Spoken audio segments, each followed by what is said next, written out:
ಇದರಲ್ಲಿ ಏನು ಅಂತ ಅಂದರೆ he will be little bit ಅಂದರೆ ಸ್ವಲ್ಪ ನೊಟೋರಿಯಸ್ ಇರ್ತಾನೆ, ಸ್ವಲ್ಪ ಜಗಳ ಗಂಟ ಇರ್ತಾನೆ. And also the one who loves his father so much.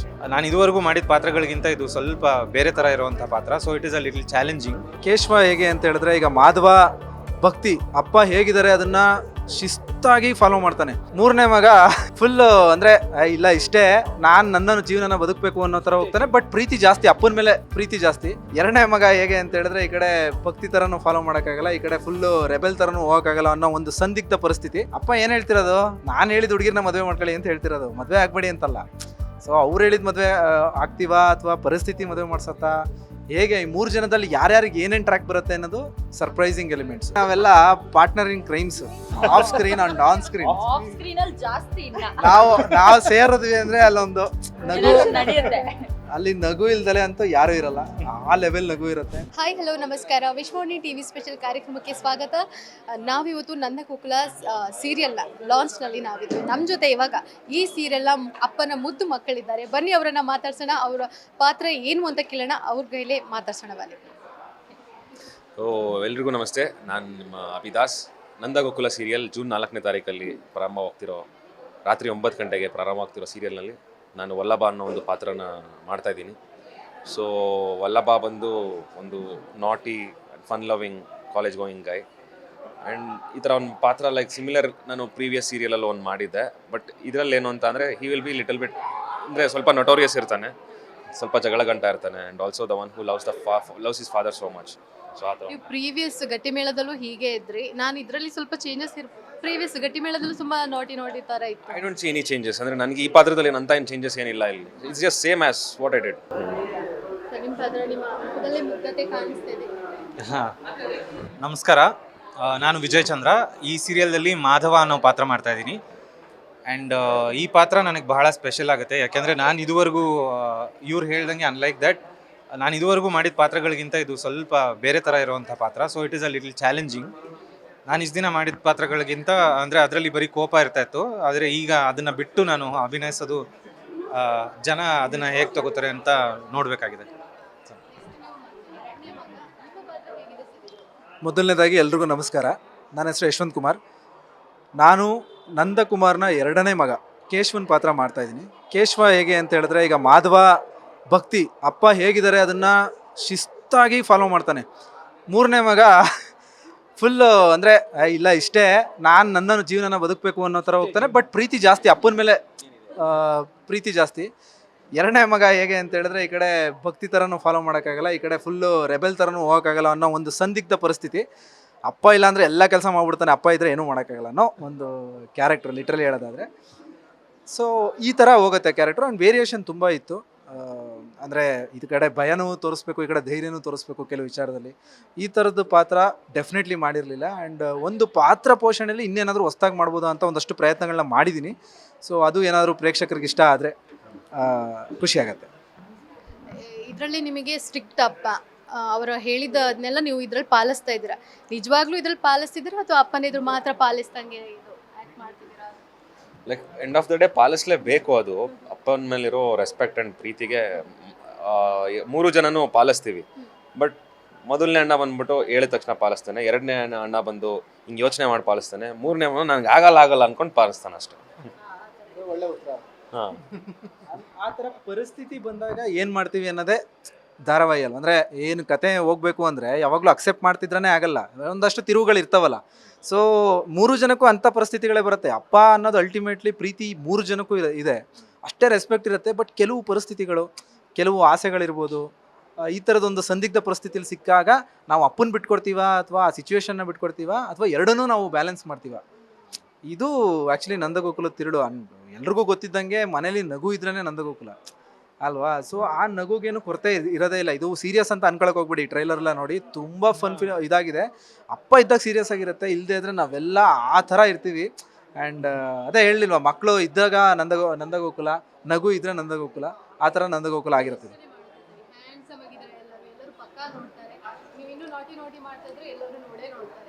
ಇನ್ನು ನೀವು ದೊಡ್ಡ ಮಗ ಸರ್, ನಿಮ್ಗೆ ಜವಾಬ್ದಾರಿ ಜಾಸ್ತಿ ಇರುತ್ತೆ. ನಿಮ್ಗೆ ಈ ಪಾತ್ರ ಎಷ್ಟು ಚಾಲೆಂಜಿಂಗ್ ಆಗಿದೆ? ಆಗಲೇ ಹೇಳ್ದಂಗೆ ನಂಗೆ ತುಂಬಾ ಚಾಲೆಂಜಿಂಗ್ ಆಗಿದೆ.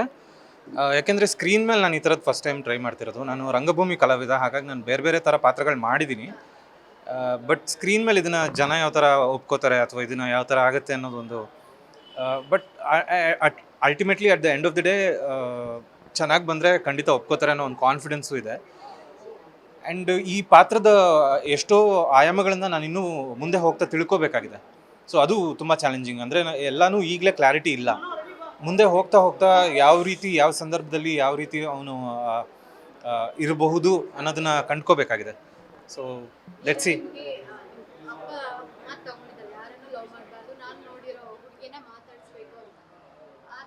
ಆದರೆ ಮಾತು ಕೊಟ್ಟಿದ್ದೀವ ಮಕ್ಕಳು ಅಲ್ಲ, ಅದಿನ್ನೂ ಕೆಟ್ಟಾಗಿದೆಯಲ್ಲ ಅಲ್ಲಿಗೆ. ಮಾತು ಕೊಟ್ಟು ನೀವು ಅದು ಕಥೆ ತಿರುಳು ನೀವು ಅಂದರೆ ಏನೇ ಒಂದು ಮಾತು ಕೇಳಿದಾನಪ್ಪ, ಮಾತು ಕೊಡ್ತೀವಿ ಅನ್ನೋದು ಎಲ್ಲರೂ ಎಕ್ಸ್ಪೆಕ್ಟೇಷನ್ನು, ಮಾತು ಕೊಡ್ತೀವೋ ಇಲ್ವೋ ಅನ್ನೋದೇ ಸರ್ಪ್ರೈಸ್. ಸೊ ಅದಕ್ಕೆ ನೀವು ಎಪಿಸೋಡ್ ನೋಡಬೇಕು. ಹಾಗಾದ್ರೆ ಇದರಲ್ಲಿ ಹೀರೋಯಿನ್ ಎಂಟ್ರಿ ಇದೆ ಅಂತ ಆಯ್ತು 3 ಜನಕ್ಕೂ. ಇದು ಸಸ್ಪೆನ್ಸ್.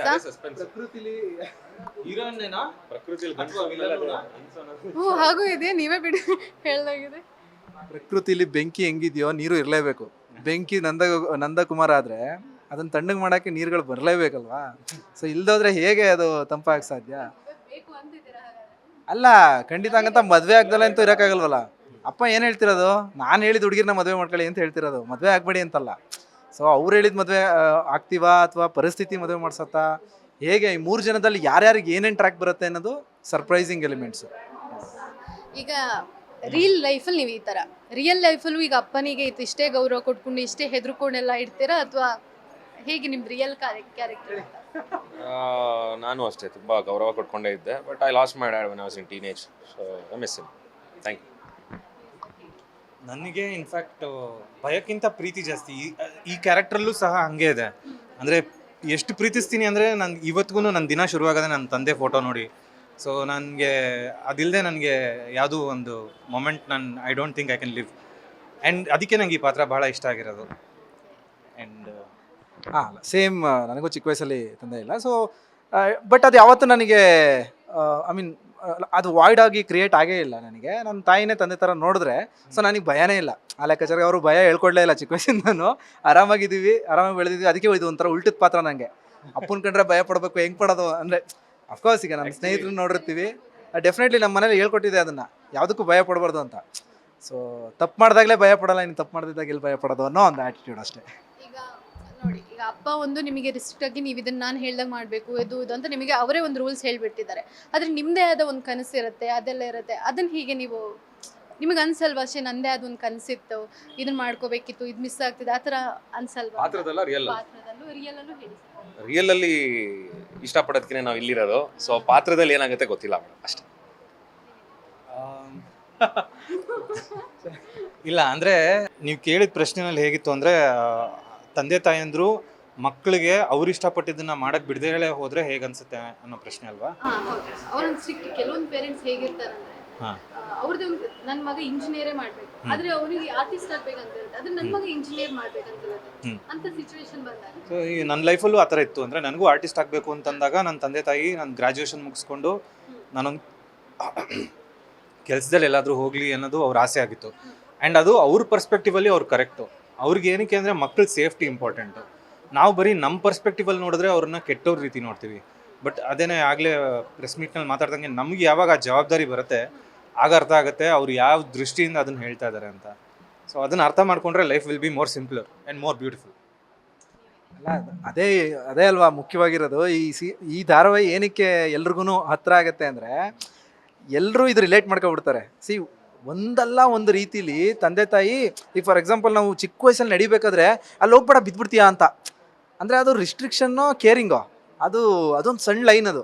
ಅದೇ ಥರ ಇಲ್ಲಿ ಅಪ್ಪ ಅವನದೊಂದು ಪಾಸ್ಟ್ ಇದೆ, ಅದಕ್ಕೋಸ್ಕರ ನೀವು ಇದೇ ಥರ ಮಾಡ್ಕೋಬೇಡಿ, ಲವ್ ಮ್ಯಾರೇಜ್ ಬೇಡ, ನಾನು ಹೇಳ್ದವ್ರನ್ನ ಮದುವೆ ಆಗಿ ಅಂತ ಹೇಳ್ತಿರೋದು. ಬಟ್ ಈಗ ನಾವು ಹಂಗೆ ಇವರು ಕೆರಿಯರ್ ಬಗ್ಗೆ ಮಾತಾಡಿದ್ರು. ನಾವು ಈಗ ನೀ ಇಂಜಿನಿಯರ್ ಮಾಡ್ಕೊ, ಒಳ್ಳೆ ಕೆಲಸ ಸಿಗುತ್ತೆ, ಅದು ಪ್ರತಿ ತಂದೆ ತಾಯಿನೂ ಹೇಳೋರು ಇದು ರೀತಿ. ಬಟ್ ಅದನ್ನು ನಾವು ರಾಂಗ್ ಅಂತ ಪ್ರೂವ್ ಮಾಡ್ತೀವಿ. ಅವಾಗ ಅವ್ರಿಗೆ ಅನ್ಸುತ್ತೆ ಇಲ್ಲ ನನ್ನ ಮಗ ಮಾಡಿದ್ದು ಸರಿ ಅಂತ. ಅವತ್ತು ಅವ್ರು ಹೆಮ್ಮೆಯಿಂದನೇ ಇರ್ತಾರೆ. ಸೊ ನಾವು ಸರಿಯಾದ ಮಾರ್ಗದಲ್ಲಿ ಹೋದಾಗ ಪ್ರತಿ ತಂದೆ, ನಂದಕುಮಾರ್ ಆಗಿರ್ಬೋದು, ಯಾರೇ ಆಗಿರ್ಬೋದು, ನನ್ನ ಪ್ರಕಾರ ಖುಷಿ ಪಡ್ತಾರೆ. ಈಗ ಅಕಸ್ಮಾತ್ ಸರ್ ನಿಮಗೀಗ ಒಂದು ಹುಡುಗಿ ನೋಡಿ ತುಂಬ ಇಷ್ಟ ಆಗಿಬಿಟ್ಟಿದೆ, ನಿಮಗೆ ಅವಳು ಬಿಡೋಕ್ಕೂ ಮನಸ್ಸಿಲ್ಲ, ಅಂಥ ಸಿಚುವೇಶನ್ ಬಂದರೆ ನೀವು ಹೇಗೆ ಫೇಸ್ ಮಾಡ್ತೀರಿ? ನಾನೇ ರಿಯಲ್ ಲೈಫಲ್ಲ ಅದೇ ಸೊ ರಿಯಲ್ ಲೈಫಲ್ಲಿ ಹಾಗೆ ನಾನು ಇಷ್ಟಪಟ್ಟವ್ರನ್ನೇ ಮದುವೆ ಆಗೋದು, ಅದ್ರ ಬಗ್ಗೆ ಪ್ರಶ್ನೆನೇ ಇಲ್ಲ. ನಾನು ಇಷ್ಟಪಟ್ಟಿದ್ದೆ ಮಾಡೋದು, ಅದಕ್ಕೆ ನಮ್ಮ ಅಮ್ಮನೂ ಯಾವತ್ತೂ ಇದು ಮಾಡಿಲ್ಲ. ಇನ್ನು ಈ ಕೇಶವನ್ ಪಾತ್ರ ಬಂದ ಅದೇ ಮಜಾ. ಸೊ ಇವಾಗ ಅವ್ನಿಗೆ ಏನಂತ ಹೇಳಿದ್ರೆ, ಈಗ ಅಣ್ಣನ ಥರ ಫುಲ್ ಫಾಲೋ ಮಾಡೋಕ್ಕೂ ಆಗಲ್ಲ, ತಮ್ಮನ ಥರ ಫುಲ್ ರೆಬೆಲ್ ಆಗಿ ಇರೋದಕ್ಕಾಗಲ್ಲ. ಆ ಪರಿಸ್ಥಿತಿಲಿ ಅಕಸ್ಮಾತ್ ಹುಡುಗಿ ಬಂದ್ರೆ ಏನು ಮಾಡ್ತಾನೆ?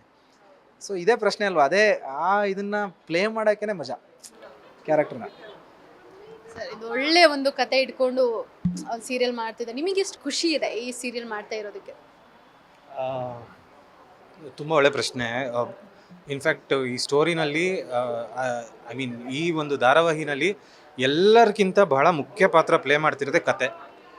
Story is the king. And ಆ ಕಾರಣಕ್ಕೋಸ್ಕರನೇ ನಮ್ಗೆಲ್ಲರಿಗೂ ಇಷ್ಟು ಜನ ಕಲಾವಿದ್ರು ಸೇರಿ ಮಾಡ್ತಾರಂಥ ಒಂದು ಪ್ರಾಜೆಕ್ಟ್ ಇದು. ಸೊ ಬ್ಯೂಟಿಫುಲ್ ಸ್ಟೋರಿ, ಒಬ್ಬೊಬ್ಬರು ಕ್ಯಾರೆಕ್ಟರ್ಸೂ ತುಂಬ ಚೆನ್ನಾಗಿ ಹೆಚ್ಚಾಗಿದೆ. ಆ್ಯಂಡ್ ಎಲ್ಲರಿಗೂ ಖಂಡಿತ ಇಷ್ಟ ಆಗಿ ರಿಲೇಟ್ ಮಾಡ್ಕೊಳ್ಳೋ ಅಂಥ ಪಾತ್ರಗಳಿದೆ. ಸೊ ನೀವೆಲ್ಲ ಖಂಡಿತ ಇಷ್ಟಪಡ್ತೀರಾ. ಕತೆ ಮುಖ್ಯವಾದದ್ದು. ಇದು ಯಾವತ್ತೂ ನಾನು ಒಂದೇ ಮಾತು ಹೇಳೋದು, ಸಿನಿಮಾ ಆಗಲಿ ಸೀರಿಯಲ್ ಆಗಲಿ ಬರವಣಿಗೆ ಮಾಧ್ಯಮ. ಅದು ಬರವಣಿಗೆನ ಒಬ್ಬ ನಿರ್ದೇಶಕ ಅದನ್ನು ತೆರೆ ಮೇಲೆ ತರೋದು, ಆ ತೆರೆ ಮೇಲೆ ತರಬೇಕಾದ್ರೆ ಪಾತ್ರಗಳ ಪೋಷಣೆ ನಟರಿಗೆ ಬರುತ್ತೆ. ಸೊ ಇದು ಈ ಆರ್ಡ್ರಲ್ಲೇ ಹೋಗುತ್ತೆ, ಯಾವತ್ತೂ ಚೇಂಜ್ ಇಲ್ಲ. ಬರವಣಿಗೆನೇ ಮುಖ್ಯ, ಅದಕ್ಕೆ ನಾವು ಇಲ್ಲ ಇರೋದು. ಬಟ್ ಅದನ್ನು ಬಿಟ್ಟು ನಾವು ಇನ್ನೊಂದು ಎಂಡಲ್ಲಿ ನೋಡಿದಾಗ ನಾವು ನಂದಗೋಕುಲ ಫ್ಯಾಮಿಲಿ ಕಾಸ್ಟಿಂಗ್ ಯಾರು ಮಾಡಿದ್ರು ಗೊತ್ತಿಲ್ಲ, ಬಟ್ ಎಲ್ಲರೂ ಹಂಗೆ ಸ್ಟಿಕ್ ಆನ್ ಆಗಿ ರಿಯಲ್ ಆಗಿ ಆ ಜೆಮ್ ಥರ ಕುಡ್ಕೊಬಿಟ್ಟಿದ್ದೀವಿ ಎಲ್ಲರೂ. ಸೊ ಅದು ಮಜಾ ಕೊಡುತ್ತೆ ಪ್ರತಿದಿನ ಸೆಟ್ಟಿಗೆ ಹೋದಾಗಲೂ. ಅದಕ್ಕೆ ಮೇಯ್ನ್ ಕೊಂಡು ಈ ವ್ಯಕ್ತಿನೂ ಕೂಡ. ಸೊ ಏನಾಗುತ್ತೆ, ಆ ಫನ್ ಲವಿಂಗ್ ಇದ್ದಾಗ ನಿಮಗೆ ಇನ್ನೂ ಲವ್ಲಿಯಾಗಿ ಸೀನ್ ಬರುತ್ತೆ, ತುಂಬ ಚೆನ್ನಾಗಿ ಅಚ್ಚುಕಟ್ಟಾಗಿ ಬರುತ್ತೆ. ಅದೇ ಮಜಾ. ನಂದಗೋಕುಲ ಅಂದರೆ ನಾನು ಯಾವಾಗಲೂ ಹೇಳ್ತಿರ್ತೀನಿ, ಇದ್ರದ್ದು USPನೇ ಅದು ಅಂತ. ಅಂದರೆ ನಗು, ಪ್ರತಿ ಎಪಿಸೋಡಲ್ಲೂ ನಿಮ್ಗೆ ಒಂದಷ್ಟು ಸೀನ್ಸ್ಗಳು ನಿಮಗೆ ನಗು ತರಿಸುತ್ತೆ, ಅಷ್ಟೇ ಎಮೋಷನು ತರುತ್ತೆ, ಅಷ್ಟೇ ಸಿಟ್ಟು ಬರುತ್ತೆ. ಸೊ ಇದು ಮಜಾ ಕೊಡುತ್ತೆ ಅಂತ ಅನ್ಸುತ್ತೆ. ಆ್ಯಂಡ್ ಇವರು ಅಷ್ಟೇ ಬಹಳ ಒಂದು ಅಂದರೆ ಆನ್ ಸ್ಕ್ರೀನ್ ಮಾಡ್ತಿರೋ ಒಂದು ಕ್ಯಾರೆಕ್ಟರ್ ಬೇರೆ, ಆಫ್ ಸ್ಕ್ರೀನು ಇವರು ಎಷ್ಟು ದೊಡ್ಡ ರೋಲ್ ಪ್ಲೇ ಮಾಡ್ತಿದ್ದಾರೆ ಅಂದರೆ ಸೆಟ್ಟಲ್ಲಿ ಎಲ್ಲರನ್ನೂ ಒಗ್ಗೂಡ್ಸೋದಾಗಿರ್ಬೋದು, ಕೆಲವೊಂದು ನಾವು ಸೀನ್ ಇಂಪ್ರೊವೈಸೇಷನ್ ಮಾಡ್ಬೇಕಾದ್ರೆ ಅವ್ರ ಕೊಡುಗೆಗಳು ಭಾಳ ಇರುತ್ತೆ. ಸೊ ಅದನ್ನೆಲ್ಲ ಅಂದರೆ ನಾನು ಹೇಳ್ತಿರೋದು, ಈ ರೀತಿ ಎಲ್ಲರಿಂದನೂ ಒಂದೊಂದು ಕಾಂಟ್ರಿಬ್ಯೂಷನ್ಸ್ ಇದೆ. ಆನ್ ದ ಸ್ಕ್ರೀನ್ ನಾವೇನು ಪಾತ್ರ ಮಾಡ್ತಿದ್ದೀವಿ ಅದನ್ನು ಹೊರತುಪಡಿಸಿ ಆಫ್ ದ ಸ್ಕ್ರೀನು ಎಲ್ಲರೂ ಸೇರಿ ಒಂದು ಫ್ಯಾಮಿಲಿ ಥರ ಬಾಂಡ್ ಆಗಿದ್ದೀವಿ ನಾವು. ಸೊ ನೀವು ನಂದಗೋಕುಲ ಸೆಟ್ಟಿಗೆ ಬಂದರೆ ನೀವು ಏನು ನೋಡ್ತಿರೋ ಬಿಡ್ತಿರೋ ನಗು ಅಂತೂ ನೋಡ್ತೀರಾ. ಸೊ ಆ ಥರ ಒಂದು ಎನ್ವೈರ್ಮೆಂಟ್ ಕ್ರಿಯೇಟ್ ಮಾಡಿ ಈಗ ಅದನ್ನು ಲೈವ್ ಆಗಿ ನಿಮಗೆ ಕೊಡ್ತೀವಿ. ಕೃಷ್ಣ ಸೊ ಇವಳು ನಮ್ಮ ತಂಗಿ ಪಾತ್ರ ಅಮ್ಮ, ಇವರು ಅಮ್ಮ, ಮುದ್ದಿನಮ್ಮ. ಹೆಂಗೆ ಅಂದ್ರೆ ನಾವೆಲ್ಲ partner in crimes, off screen and on screen. ನಾವು ಸೇರಿದ್ವಿ ಅಂದ್ರೆ ಅಲ್ಲೊಂದು ನಗು, ಅಲ್ಲಿ ನಗು ಇಲ್ದಲೆ ಅಂತೂ ಯಾರು ಇರಲ್ಲ, ಆ ಲೆವೆಲ್ ನಗು ಇರುತ್ತೆ. ಅಂಡ್ ಅಷ್ಟೇ ನಂದಗೋಕುಲ ಆನ್ ಸ್ಕ್ರೀನು ಕನ್ವರ್ಟ್ ಆಗ್ತಿದೆ ಅಂತ ನಮಗಂತೂ ಅನ್ಸಿದೆ. ಅದೇನಾದ್ರು ಜನ ನೋಡ್ಬಿಟ್ಟು ಏನಾದ್ರು ಇಷ್ಟಪಟ್ಬಿಟ್ರೆ it will be a massive hit. ಇಲ್ಲಿ ಇದು ಇವಳು ಮೊದಲನೇ ಸೀರಿಯಲ್. ಸೊ ಎಲ್ರಿಗಿಂತ ಆಸೆ ಜಾಸ್ತಿ ಇರತ್ತಲ್ವಾ ಒಂದು ವಸ್ತು. ನನ್ನದು ಮೊದಲನೇ ಸೀರಿಯಲ್ ಅಂತ ನೀನೇ ಮಾತಾಡೋದು.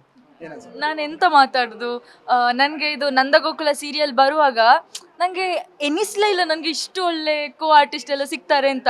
ನನಗೆ ಕೋ ಆರ್ಟಿಸ್ಟ್ ಎಲ್ಲ ಫಸ್ಟ್ ನಾನು ಮೀಟ್ ಆಗುವಾಗ ನಾನು ಅಂದ್ಕೊಂಡದ್ದು ನನ್ನನ್ನು ಹೇಗೆ ಟ್ರೀಟ್ ಮಾಡಿಯವರು, ಅವರೆಲ್ಲ ಸೀನಿಯರ್ ಆರ್ಟಿಸ್ಟ್ ಅಲ್ವಾ, ನನ್ನನ್ನು ಓಕೆ ಇವಳು ಫ್ರೆಶರ್ ಅಂತ ಅಂದ್ಕೊಳ್ತಾರೆ. ಇಲ್ಲವೇ ಇಲ್ಲ, ನನ್ನನ್ನು ಅವ್ರದ್ದು ಸ್ವಂತ ತಂಗಿಯಾಗೆ ಸ್ವಂತ ಮಗಳಾಗೆ ಎಷ್ಟು ಚಂದ ನೋಡ್ಕೊಳ್ತಾರೆ ಅಂತ ಹೇಳಿದರೆ ನನಗೆ ಫಸ್ಟಿಗೆ ಸೆಟ್ಟಿಗೆ ಬರುವಾಗ ಇನ್ಸೆಕ್ಯೂರ್ ಫೀಲ್ ಆಗ್ತಿತ್ತು. ಸೊ ನಂದಗೋಕುಲ ನೀವೆಲ್ಲ ನೋಡಬೇಕು. ಜೂನ್ 4ರಿಂದ ರಾತ್ರಿ 9 ಗಂಟೆಗೆ ಕಲರ್ಸ್ ಕನ್ನಡ ವಾಹಿನಿಯಲ್ಲಿ ಪ್ರಸಾರ ಆಗ್ತಾ ಇದೆ. ಸೊ ನಿಮ್ಮ ಸಪೋರ್ಟ್ ಖಂಡಿತವಾಗ್ಲೂ ಬೇಕು. Thank you so much.